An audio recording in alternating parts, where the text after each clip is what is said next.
Welcome back to Menopause on the Mic, the show where midlife chaos comes to be investigated, mocked, and occasionally hugged while it has a breakdown.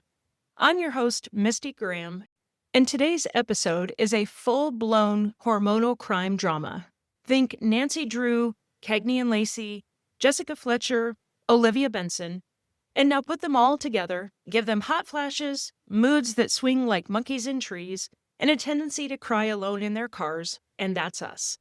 And today we're working on a very serious case, the case of the midlife libido mystery. Where did it go, and should I file a report?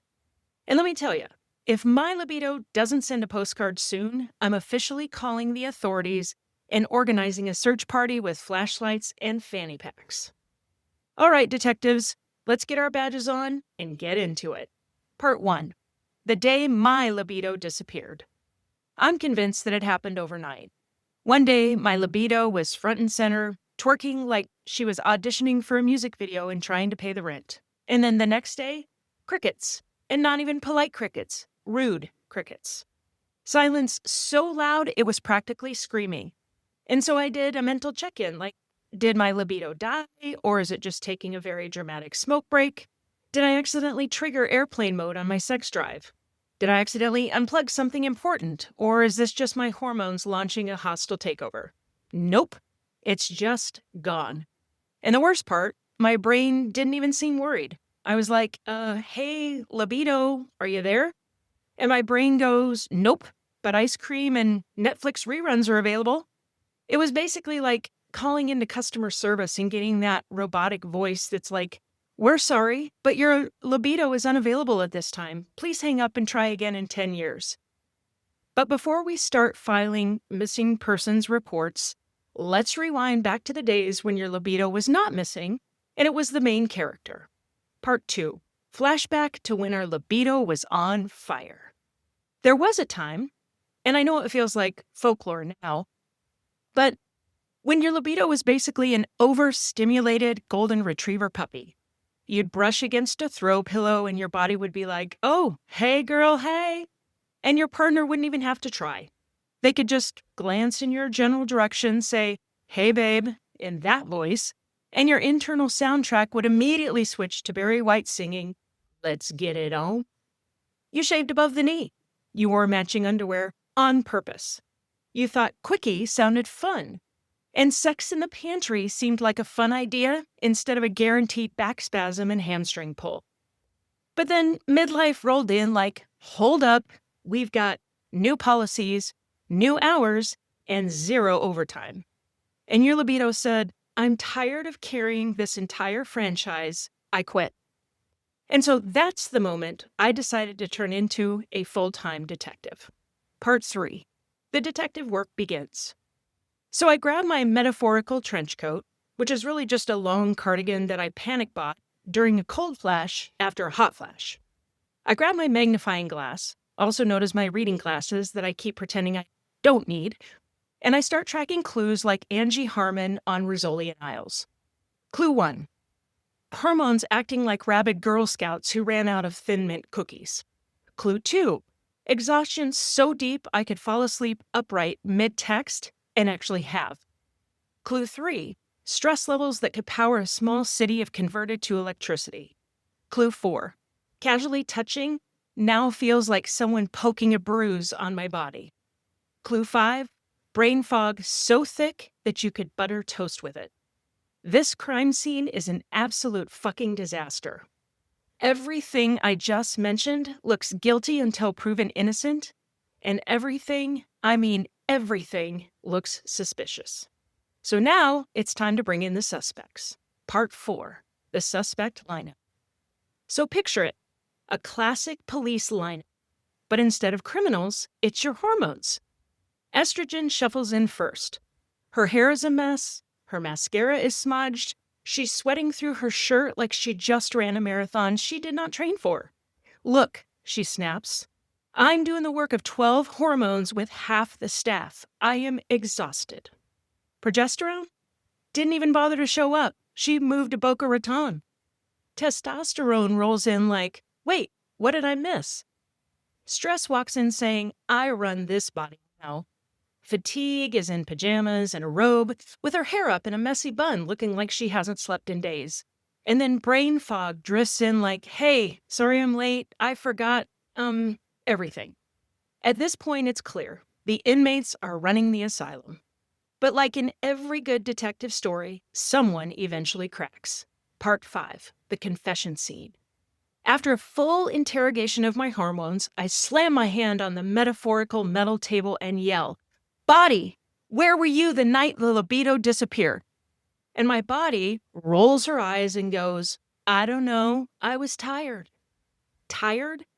Girl, this is the same body that groans every time I sit, cracks like bubble wrap every time I stand, overheats when someone mentions the word summer, needs recovery time after carrying groceries, gets winded putting on a sports bra.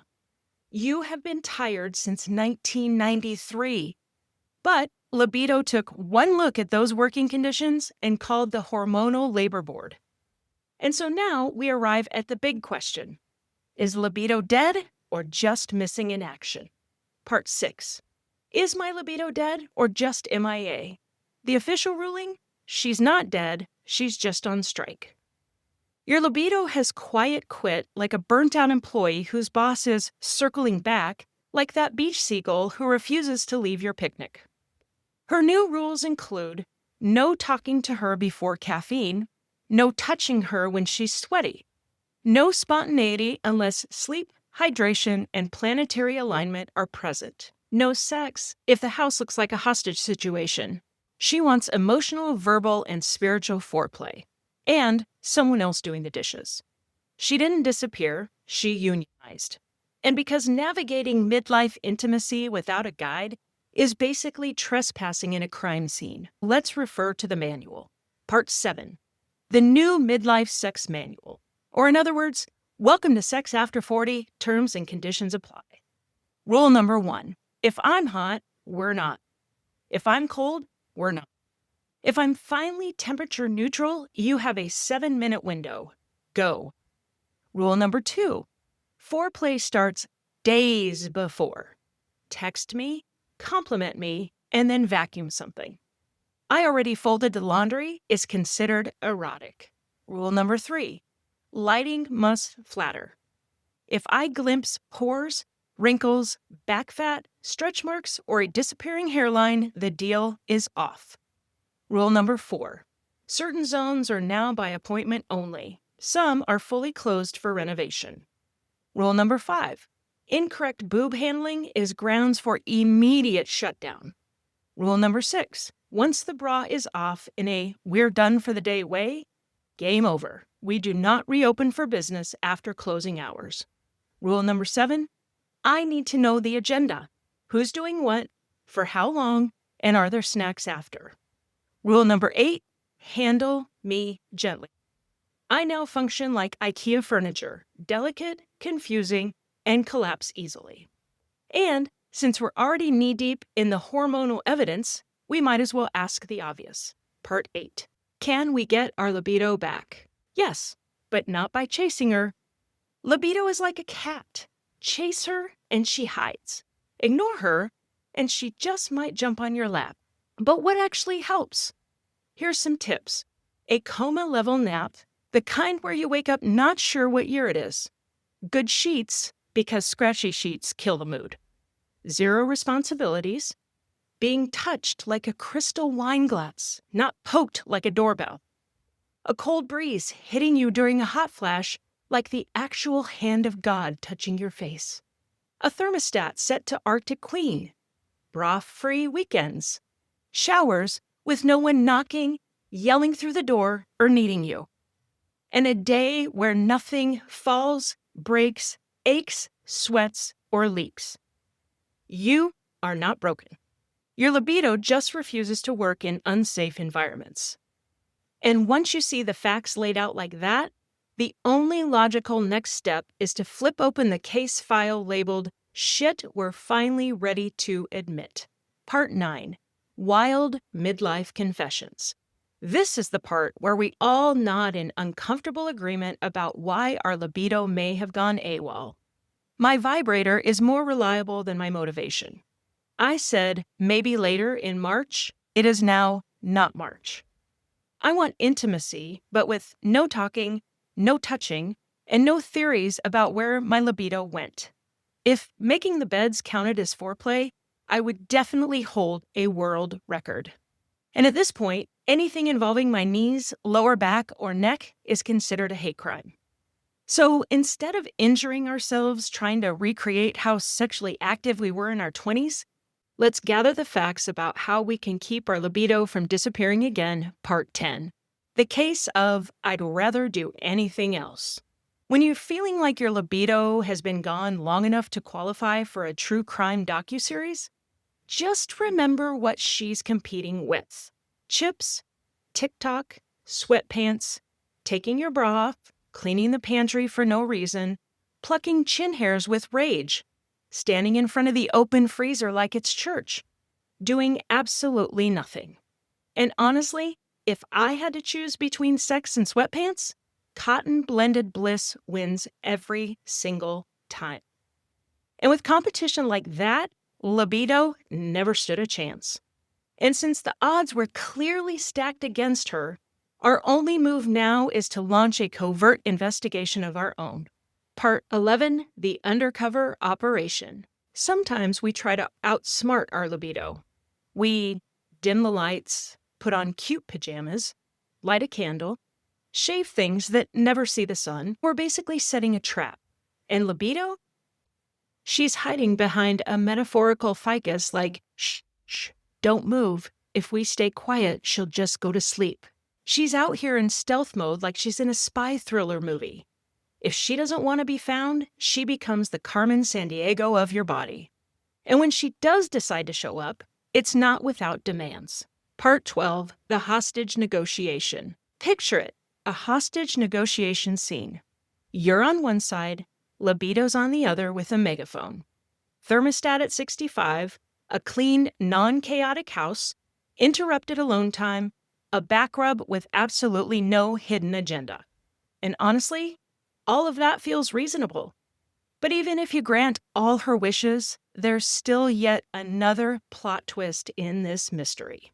Part 13, the villain, otherwise known as your brain. Because just when libido quietly whispers, okay, maybe, possibly, your brain bursts into the room like, did you pay the water bill? What did your boss mean by that email? Remember that embarrassing thing you said in 8th grade? Are you sure the stove is off? And just like that, mood deleted, arousal vanished, libido. See? These are all the reasons why I left and won't be reporting back for duty until I stop sweating like I'm lying on the stand under oath. Your brain is the cat knocking shit over for sport. And now that our brain has revealed itself as an unreliable witness, let's prepare ourselves properly. Part 14, the Midlife Survival Toolkit. At this stage, we're not asking Santa for lingerie. We're asking for tools. Lots of them.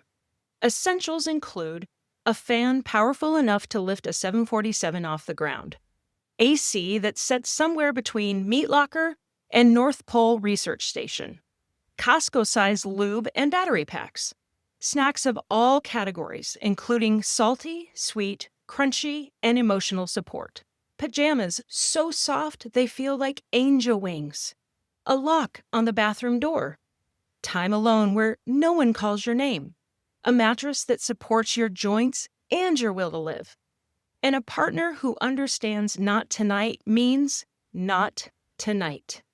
And because our crime scene involves sweat, tears, and misplaced hormones, it's time for the forensic unit built for this level of drama.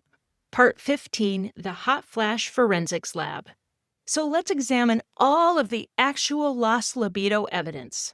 Hot flashes ambushing you at the worst possible moment. Sweat showing up in places that should not be glossy. Mood swings that deserve their own legal representation. Dryness that needs a full climate control system. Brain fog thick enough to qualify as its own weather system. If libido is gone missing, this is the part where we would dust for prints. But before we close this file, there's one last truth to look at. what your libido is up against, which means it's time to examine Exhibit B, the list of events that somehow show up more often than your libido these days. Part 16, life events more likely than a drive-by libido visit. Your kid apologizes. A doctor runs on time.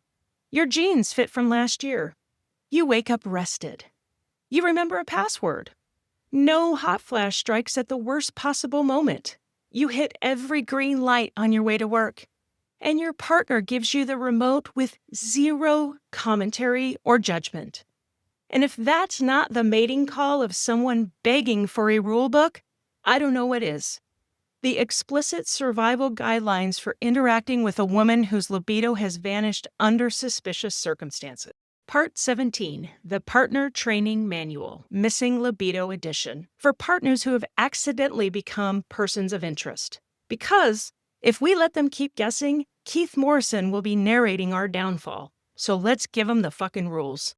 Rule 1, do not startle us. Our libido is missing, not our reflexes. Creeping up behind us like you're initiating foreplay will likely get you elbowed like an MMA fighter. Rule number 2, do not, under any circumstances, approach with poking, prodding, nudging, or playful touching. We do not have buttons. We do not have switches. We are not malfunctioning vending machines. Rule number 3, do not ask, what happened to your libido? This is not Law and Order. We don't know. We are trying to solve this case as fast as you are. Rule number 4, do not assume you are the prime suspect. This crime has many suspects: hormones, exhaustion, stress, temperature fluctuations, pants with buttons. Trust me, if you were the problem, you'd already have been notified. Rule number 5, offer support, not solutions. This is not a home improvement project. You cannot fix a missing libido with suggestions like, maybe you should relax more, or want me to help you get in the mood? Fuck no, absolutely not.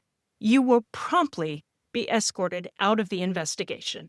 And if you happen to interview a witness that claims to have seen your missing libido, let's talk about sex positions that don't require a chiropractor and a waiver. Part 18, midlife-approved sex positions. Forget the acrobatics. This is not Cirque du Soleil. This is Cirque de Sit Down. Introducing the sloth slide. Slow, minimal effort, and no sudden anything. The target run. You're physically present, but mentally debating candles and comforters in aisle 3. The bare minimum butterfly. Just enough movement so you can't be legally classified as asleep. The exhausted goddess. You lie there like a Renaissance painting, and they do all the work. The hot flash half commit. The AC is doing more work than you are. The kitchen is closed. A sacred position of nope, not today, not tonight, no refunds. And finally, the let's hurry before I pull a hammy. It's all about speed, strategy, and survival. And it turns out that nothing inspires a memoir faster than realizing you'll never hop on top again, so my libido wrote an outline for her memoir. Part 19, My Libido's Memoir. Title, I Couldn't Do It All, a hormonal memoir. Chapters, Once upon a time, I was fun. She gave me no support. Laundry killed our spark. Unsafe working conditions. I deserve a union, benefits, and paid time off. Bring me snacks. And the plot twists in that memoir? Just like spontaneous horniness. Rare, dramatic, and instantly gone. But, as us detectives would soon learn, libido wasn't quite finished with us. The libido case. Final, dateline, plot twist. And just when you're convinced your libido has packed up, moved out, and left no forwarding address, guess what? She reappears. Out of nowhere, unannounced, like the last plot twist in a true crime docuseries you swore you had figured out. She pokes her head around the corner like she's been there the whole time. Hey girl, you still up? And you're standing there, arms crossed, buck-ass naked, fan blasting, like, excuse me, where in the hell have you been? Did you get kidnapped? Did you join a cult? Did you enter witness protection? Did you backpack through Europe? Because those are the only acceptable excuses. Anything less, and I'm flipping a fucking table upside down like I'm auditioning for the Real Housewives Perimenopause Edition. And this, my fellow detectives, is the moment in every crime show when the narrator says, "But little did she know, the story wasn't quite over." Because your libido saunters back into your life with iced coffee energy, acting like she wasn't the one who ghosted you for the last 12 hormonal moons. And at this point, the jury has heard enough. The lead detective is exhausted. The entire forensic team is sweating. Case closed, mystery solved, file stamped and archived. Keith Morrison would nod approvingly. The CSI hormone unit would applaud. And whatever the hell is left of Nancy Drew's spirit would absolutely pour herself a glass of bourbon. So with all the evidence now on the table, detectives, we did it. The case of the missing midlife libido officially solved until she disappears again. So to all my fellow libido-losing ladies out there, this concludes our extended, unhinged, weirdly therapeutic investigation. Your libido is not broken. She's not gone for good. She's just tired. She's just hormonal. And she's just waiting for conditions as rare as a polite teenager.